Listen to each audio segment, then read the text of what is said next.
Hi, this is Chris Cartea, and I want to show you how to take a gun like an Ultra Match and actually, drinking game. I said gun, Stub Blaster. My bad. Everybody take a swig. You have to now. Okay, I'm going to take this blaster, and I'm going to show you how to throw a B-style scope on it. The nice thing I like about the B-style scope is that the rear scope mount is movable. And if you're really good, you do not need a pick an area rail. Let me show you how to do it. Okay.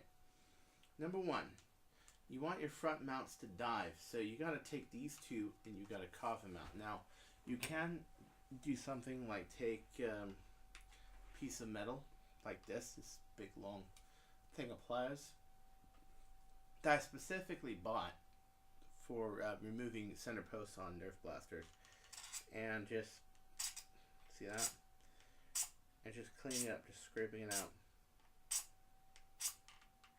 This doesn't take like an hour to do. It doesn't take much time at all.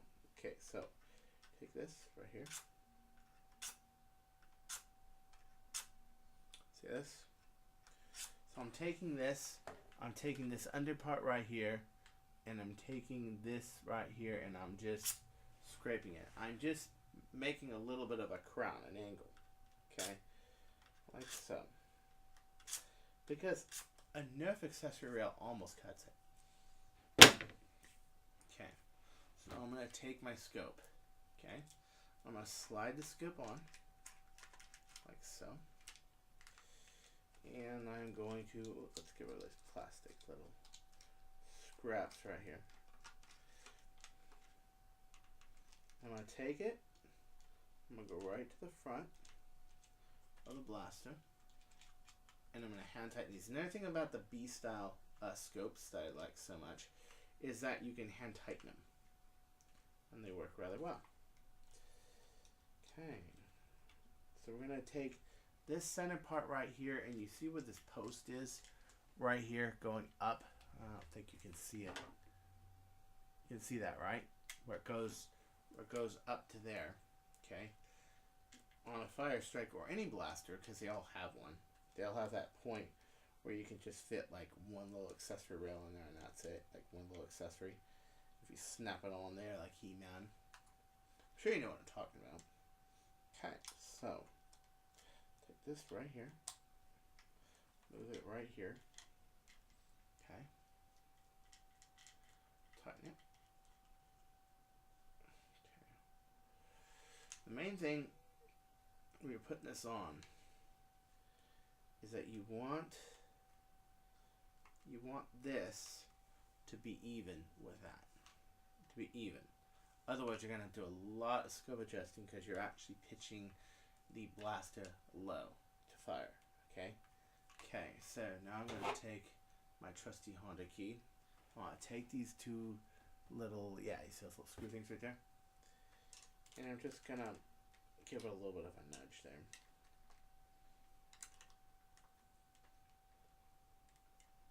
Do that. I'm going to do it the right way. And where did I put it? Where did I put it? Crap. Where did I put it? Ah! I hate it when I can't find my tools. Oh well.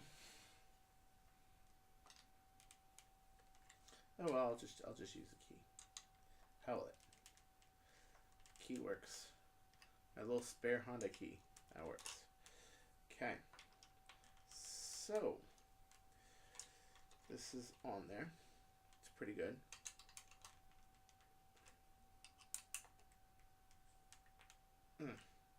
That rear one is the biggest one. That's the hardest one to get on there. But it gives it its bite. Okay. With optics, don't touch them. You know what I mean? If you see a spot or something, just leave it be. Okay, so now we have our scope on our blaster. It's on there. It's on there. Nice thing about scopes is that it actually improves the stability of the blaster, because this top part is now sealed by a big aluminum piece. Bachois. That's where before it wasn't. So, let's grab an elite dart. Because the Ultra Match is... This is a 12K Ultra Match. This isn't the 16K. 12K is a little more handleable. That still really hurts. But one reason I built a 12K Ultra Match is because the 16K was just killing my arm. So, I'm going to turn on the scope. This is a multi-intensity. It has green dot and red dot and 5 levels of intensity of each. So, Arleta. Actually, not Arleta. What is that street? Artesia and Van Ness. There is a store. An airsoft store, and that's what I got it for. I got it for about $30. Pretty cool. They don't come with batteries, but they're good. Okay, so let's shoot the headstock of my 12 string. High. Let's try another one just to be sure there wasn't any trigger flinch, because that can happen. Even to a pro shooter like me, that can happen. Okay. Alright. And no, it looks cool, but it's shooting high for some reason. Okay. Oh, yes. This gap right here. So what do we got to do now? We got to take off this cap. This aluminum cap. Now put in mind that this is aluminum. It's going to, if you do not put it on precisely correct, you're going to strip the thread. So we're going to take this. It says up that way. So we're going to go the other way. Go down. Okay. I'll bring down the threads a bit. Okay, same thing. A regular screwdriver would probably work good here.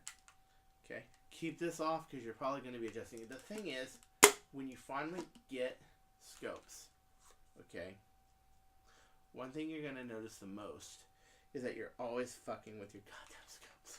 You're always sighting them in. You're always playing with them. It's a never-ending quest. Okay, so 12 string. Let's see. Nope. Let's try it again. The target is about 20 feet away. So what I'm trying to do is I'm trying to accurately sight a target that's 3 inches wide by about a foot long, 20 feet away. And the reason I'm doing that is so I'm pretty sure I can hit something that's about 50 feet away and of size of a body, or 60. That's called scaling. So if you know that down the line 60 feet looks like that headstock, pretty much it's what you want to do, and I happen to know that, so that is why I'm aiming at something that is that size represented 60 feet, because I want it to be at that degree of accuracy. Still high. Still high. 2 shots, maybe 3. Okay, so I'm going to go again. I'm going to take this. See this little thing right here? This is what's nice about scopes and sights is that if you have professional ones, you can actually play with them. You can play with the accuracy of them. Okay, that was about 11 clicks. That's drastic, but I know I'm drastically that off. So, okay. So, that catch is a little loose on this. I just lubed it, so I just took it down, so it'll take some time wearing in. So let's see here. Still high. Still high. Okay. So this is a process. $16 clicks. It takes a little time to do. Okay? It takes a little time to get right. But it's worth it. It seems to be centered. It's just up and down, you know. And I could keep it that way to give it pitch at longer ranges, but me, I'd rather just aim higher because I know trajectories of Nerf blasters pretty well. This particular blaster does about 230 feet per second out the muzzle with elite darts and about 260 with cutoffs or Steffens. So it's a pretty good blaster considering that's half-inch diameter ammo. What the hell, man? What the hell? So what do you have to blame? Haha, that setting right there. And so you just got to compensate for it. That's all. That's what sighting in really is. Okay. Bunch of shit falling out of my lap here. Good too. Okay. Alright. Shoot it. Slightly too high. Still slightly too high. Even with, I think I've moved to about 30 clicks now. Okay. 10 clicks. 10 clicks.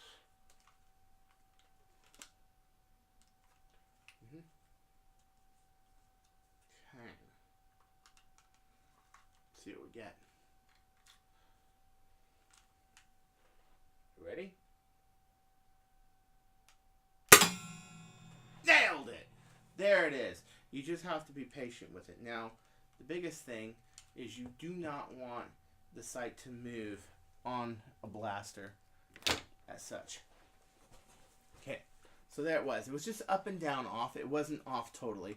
If you wanted to watch this whole thing, great, wonderful. But I suggest that you do, because it shows you how to sight in a gun, and it's not that easy. Now, let me turn this real quick and show you what I was aiming at.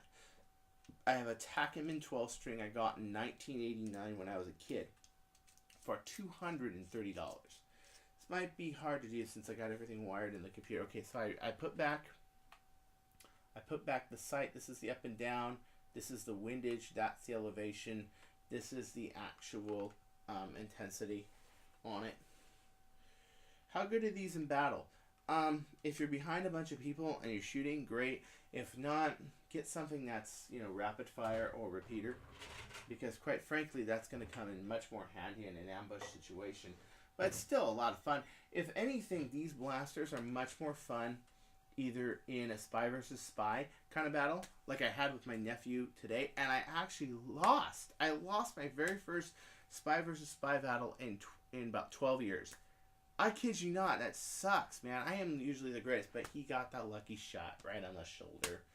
Boom. You know which gun he got it with? This one. Gun. Drinking game. Gun. Yeah, blaster it is. Okay, so, anywho, let me show you real quick, if I can. There's a lot of shit on here. Clear this off. What I was aiming at. Okay.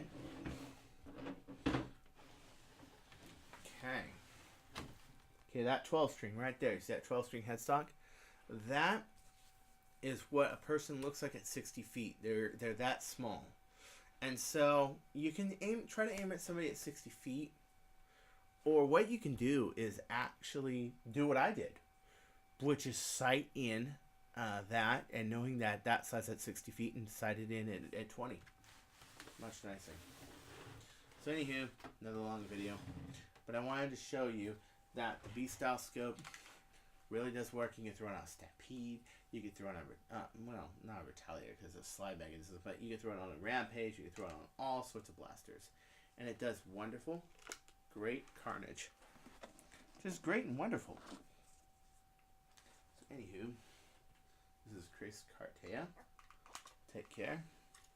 Don't you go changing or I'll find you.